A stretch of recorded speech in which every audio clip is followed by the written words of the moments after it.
and the other had was paranoid schizophrenic. And once my mother and her sisters and siblings passed away, it was left to me and my cousins to take care of them.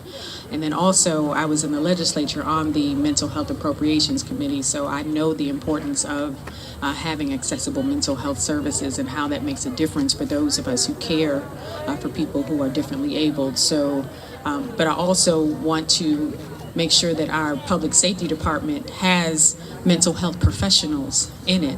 So police are not the only answer when you dial 911, and so we don't have bad interactions with our community as police or anybody responds to someone who's having a mental health emergency. I'm sorry, next question. Thank you so much for that. Tell me for us, how will this position, how will it impact the community? Today I was out running the streets, 3 shootings, one in Ferguson and Canton, things like that.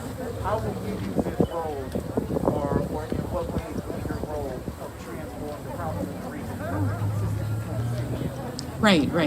I think your question said it perfectly. The crime issues in our region are consistent between St. Louis City and County and East St. Louis, right? So we need to develop a regional approach to crime and public safety, not just the city's approach or St. Louis County's approach. And so I already have great working relationships with our neighbors to the west and the east. And so I stand ready to usher in a new era of collaboration and cooperation with our regional partners so we can develop a regional plan for crime that takes care of everybody, not just St. Louis City. You have a 14-day window in which you need to form a government. How narrow is that, and what are your priorities in assigning that to cabinet? Right, 14 days is not a lot. Well, actually, now 13 days. But I've been here before. I've been in the executive branch for 8 years, and I'm no stranger to coming in and forming governments, building teams around me, and some of this work has already started. So we're a little bit ahead of the ball, and you'll see tomorrow when we announce our transition website, you'll see the people that have already been working on this. As a follow-up, you mentioned that you would look outside of St. Louis for certain talent. Have you identified these individuals already? No, we have not identified anybody from outside yet.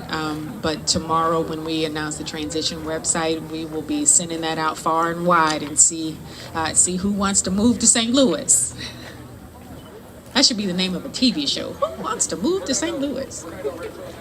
Rachel. So not only do you have a government to form, you then also get to choose your successor in the treasurer's office. Have you Yes. thought about that transition as well? I have thought about it, and we will be making that announcement soon. Yes. You mentioned racist dog whistles during the campaign.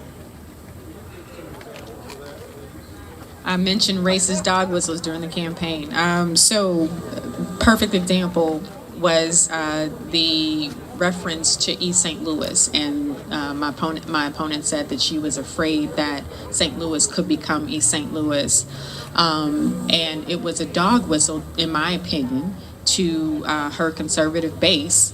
Not to elect a black woman because she was signaling that the reason why East St. Louis is the way it is because of black leadership. And that's not the case. East St. Louis is the way it is because of white flight and racism and the de-annexing of East St. Louis. Right. And I think that, there are a few books that everybody should read going forward so we can see the racist policies that have existed for generations in this region. Number one being The Broken Heart of America by Walter Johnson. Number two being Rodney Boyd. Where's that book? Oh gosh, it's on my nightstand. Richard Rothstein's The Color of Law. Those are two books that clearly outline racist policies that made St. Louis what it is and East St. Louis what it is. All right, we're gonna wrap. Any other questions? How does it feel? How's it feel? Oh my God, Rachel, this feels amazing. This feels amazing. If I'm allowed to wax poetic for a little bit, I've been working so hard in local government for the last 8 years, and And then 4 years ago to come so close, with only 888 votes stood between me and a crowded field of black men. This feels amazing, and I also feel like delay is not denial, that those 4 years, I'm a totally different candidate and totally prepared for this moment. I believe that everything happens in my life for a reason, and that loss was something that happened in my life for a reason to prepare me for this moment. So it feels amazing. I'm ready to get to work, and ready to usher in St. Louis's new era. Have you spoken to Mayor Spencer? Yes, I have. She called to congratulate me around 9:30. One more. Yes. Come from behind the light. I can't see you. What do you have to say to those black girls on the north side?